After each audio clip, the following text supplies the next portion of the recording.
Hello दोस्तों, welcome to my channel Rajan mathematics. Guys, इस video में सिम्पसन्स रूल आपको बताया जाएगा। गाइस, ये सिम्पसन्स रूल्स, इसमें गाइस आपको सिम्पसन्स 3/8 रूल बताया जाएगा। और इसके पहले मैंने सिम्पसन्स 1/3 रूल बता रखे हैं और इसके 5 क्वेश्चन करा रखे हैं गाइस।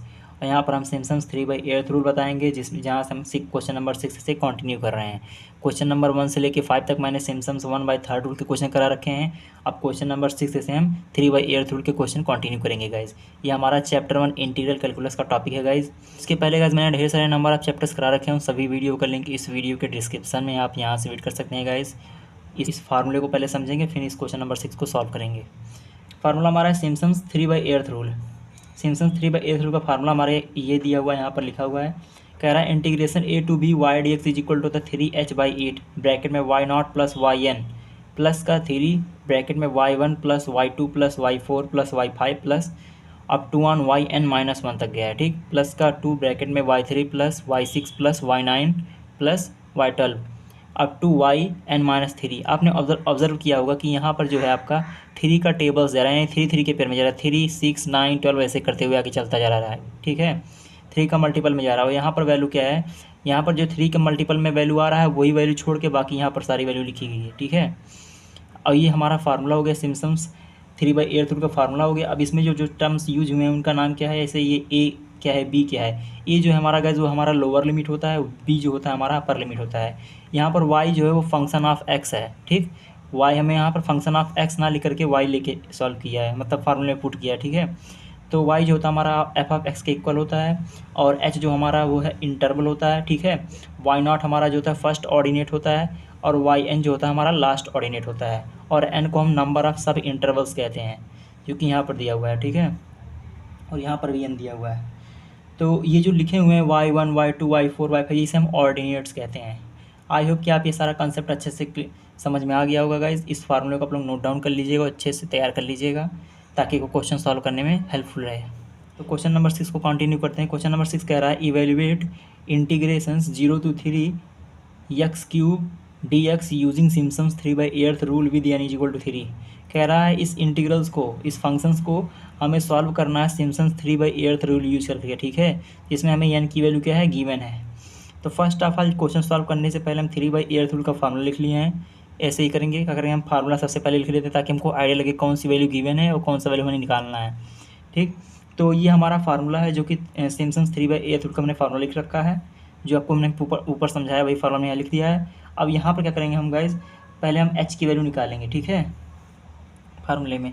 और यहाँ पर ये जो h दिया हुआ है, h जो होता है हमारा ये फार्मूला है, वेयर h = क्या, b - a/n। h का एक अलग से फार्मूला होता है, जो यहाँ फार्मूला में लिख रखा है गाइज, ठीक है। यहाँ पर b जो हमारा अपर लिमिट है, a हमारा लोअर लिमिट है, n हमारा सब इंटरवल्स है। सॉल्व करते हैं।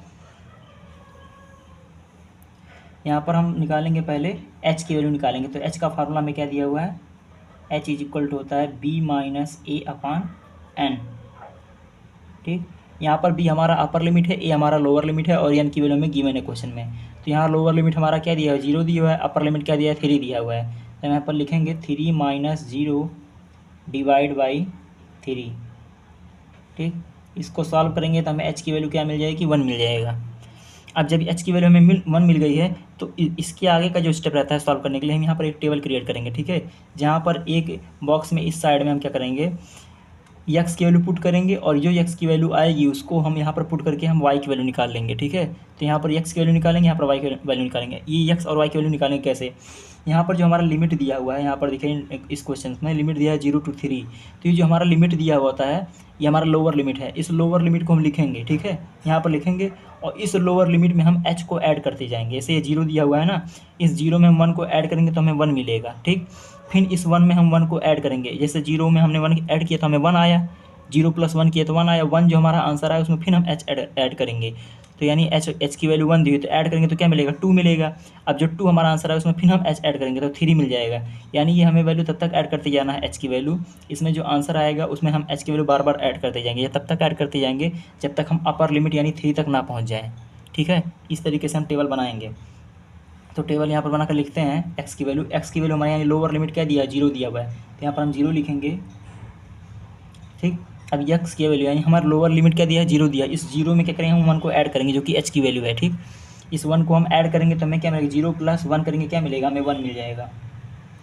ठीक, अब इस 1 में, अब ये 1 जो हमारा आंसर आया, इसमें फिर हम 1 को ऐड करेंगे, ये जो h की वैल्यू दी हुई है h की वैल्यू ऐड करेंगे, तो यानी 1 + h की वैल्यू जो है दी हुई है 1, इसको ऐड करेंगे तो क्या मिल जाएगा, हमें 2 मिल जाएगा। ठीक, फिर ऐसे ही अब हमें 2 आया है ना, अब इस 2 में क्या करेंगे, फिर h की वैल्यू ऐड करेंगे, तो 2 + 1 करेंगे तो क्या हो जाएगा, यहाँ पर 3 हो जाएगा। ठीक, इस तरीके से हमने क्या कर ली, x की वैल्यू निकाली, यानी 0 से लेके, यानी लोअर लिमिट से लेके अपर लिमिट तक की बीच की जितनी वैल्यू दी हुई थी वो हमने सारी वैल्यू निकाल ली। इस तरीके से हम निकालते हैं। ठीक है, अब जो भी x की वैल्यू हमें आई है, इस x की जगह पर हम पुट करेंगे तो हमें y की वैल्यू मिल जाएगी। ठीक, जैसे x की वैल्यू में 0 मिला है, इस x की वैल्यू जो 0 मिला है इसको हम यहाँ पर पुट करेंगे तो हमें y की वैल्यू क्या मिल जाएगी, 0 मिल जाएगी। ठीक, फिर हमें x की वैल्यू 1 दी हुई है, इस 1 को हम यहाँ पर x की जगह पर पुट करेंगे तो y की वैल्यू क्या मिल जाएगी, 1 मिल जाएगी। ऐसे 2 दिया हुआ है, 2 को हम यहाँ पर पुट करेंगे तो y की वैल्यू में क्या मिल जाएगा, 8 मिल जाएगा। ऐसे यहाँ पर 3 दिया है, 3 की वैल्यू यहाँ पर हम पुट करेंगे तो y की वैल्यू में क्या मिल जाएगा, 27। ठीक, इस तरीके से हमने निकाल ली। ठीक है, अब यहाँ पर हम आपको समझा दे रहे हैं, यहाँ पर जो ये पहला वाला टर्म दिया होता है ना, y की जो पहला वाला टर्म दिया होता है इसे हम y0 कहते हैं। ठीक, और लास्ट वाला जो टर्म होता है इसे हम yn कहते हैं, और ये फर्स्ट वाला टर्म जो होता है इसे हम y1 कहते हैं, सेकेंड को y2। ठीक, इस तरीके से ऐसे आगे बढ़ता जाएगा। तो अगर ऐसे y3 दिया तो y3 लिखते हैं, फिर y4 लिखते हैं, ऐसे लिखते चले जाते हैं, यानी y0 लास्ट वाला yn, फिर y1 y2 y3 ऐसे आगे बढ़ता जाता है। लेकिन हमें यहाँ पर तक केवल इतनी ही टर्म दी हैं तो इतने ही टर्म रहेंगे। ठीक है, अब ये जो टर्म निकले हुए हैं इन सारे टर्म को क्या करेंगे, इस फार्मूले में पुट करेंगे तो हमें आंसर मिल जाएगा। तो इसके आगे हम लिखते हैं, अब इसके आगे क्या लिखेंगे, जो हमारा फंक्शन दिया उसको लिख लेंगे, ये हमारा फंक्शन दिया ना, इसी को तो सॉल्व करना है। इसको लिखेंगे इंटीग्रेशंस 0 to 3 x³ dx। ठीक, यहाँ पर लिखेंगे देयरफॉर बाय सिम्पसन्स 3/8 रूल। अब यहाँ पर हम सिम्पसन्स 3/8 रूल यूज कर रहे हैं, तो सिम्पसन्स 3/8 रूल का फार्मूला हमने यहाँ पर लिख रखा है। अब इस फार्मूले में क्या करेंगे, हम डायरेक्ट ये जो वैल्यू दी हुई है इन सारी वैल्यू को पुट करेंगे, और पुट करने के बाद इसको सिंप्लीफाई करेंगे तो हमें आंसर मिल जाएगा गाइस। चलिए सॉल्व करते हैं। तो यहाँ पर ये दिया है integration a to b y dx। y dx यानी हमें जो y, यानी y क्या है हमारा f(x) है। ठीक, y क्या है हमारा f(y) = f(x) यानी फंक्शन। तो फंक्शन में क्वेश्चन में यही गिवन है, तो यही क्वेश्चन गिवन है हमारा फंक्शन में, तो इसकी जगह पे हम इसको लिखेंगे। ठीक है, इसकी जगह पे तो हो जाएगा यहाँ पर इंटीग्रल्स 0 to 3 x³ dx = अब यहाँ पर दिया है 3 h की वैल्यू हमने क्या निकाली है, 1 निकाली है, तो ये हो जाएगा 3 × 1/8 ब्रैकेट लगाएंगे। अब यहाँ पर देखिए हमें वैल्यू दी है y0 + yn, हमने y0 और yn की वैल्यू निकाल रखी है गाइज। ये चीज़ आपको और बता दूँ गाइज, यहाँ पर जो हमने रेड कलर से लिखा है y0 y1 y2 y3, ये आपको समझाने के लिए लिखा है। ठीक है, इसको आपको पेपर में नहीं लिखना है, बाकी जो एज इट इज हमने लिखा है आपको ऐसे इसी स्टेप में लिखना है, आपका एक भी नंबर नहीं कटेगा, आपको फुल मार्क्स मिलेगा। ठीक है गाइज, ये हमने जो रेड कलर से लिखा है आपको समझाने के लिए लिखा है, बस इसको भरना ही लिखना है, बाकी सब as it is note down कर लेना है। यहाँ पर y0 की वैल्यू में क्या दी हुई, 0, तो 0 लिखेंगे। यहाँ पर देखिए प्लस लगाया गया है, प्लस लगाएंगे। कह रहा है yn की वैल्यू क्या दी है, 27, तो यहाँ पर लिखेंगे 27, ब्रैकेट क्लोज करेंगे, प्लस यहाँ पर रहेगा 3, ब्रैकेट लगाएंगे। अब यहाँ पर y1 की वैल्यू पूछा, तो y1 की वैल्यू में क्या दी है, y1 की वैल्यू में 1 दी है, तो यहाँ पर 1 लिखेंगे, प्लस लगाएंगे। अब y2 की वैल्यू पूछा, तो y2 की वैल्यू में क्या दिया है, 8 दिया, तो यहाँ पर 8 लिख देंगे। ठीक, ब्रैकेट क्लोज कर देंगे। अब आप गाइज यहाँ पर नोटिस कर रहे होंगे, यहाँ पर इस y1 y2 के बाद आगे की वैल्यू नहीं दी हुई, केवल यहीं तक वैल्यू दी है, तो जहाँ तक वैल्यू दिया रहेगा केवल उतना ही वैल्यू पुट करेंगे और उतना ही सिंप्लीफाई कर लेंगे। अभी देखिए यहाँ पर y3 y6 की वैल्यू नहीं दी हुई है, तो हमें जब यहीं तक वैल्यू दी है तो हम यहीं तक पुट करेंगे। इसके आगे की वैल्यू अगर दी हुई होती तो यहाँ पर हम पुट करते और इसको सॉल्व करते हैं। हमें इतनी ही वैल्यू दी हुई थी तो हम इतना वैल्यू हमने पुट कर दिया। अब इसको आगे सिंप्लीफाई करते हैं, इसको सॉल्व करेंगे, हो जाएगा 3/8 ब्रैकेट में, इसको सॉल्व करेंगे हो जाएगा 27, प्लस ये हो जाएगा 27।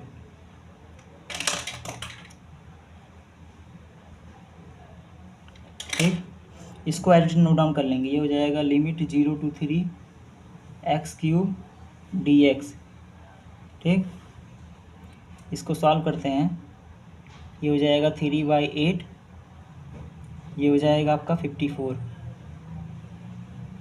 इस पूरे को सॉल्व करते हैं।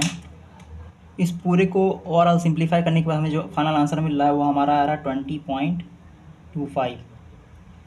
ठीक, ये हमारा फाइनल आंसर है, जिसको as it is note down कर लेंगे।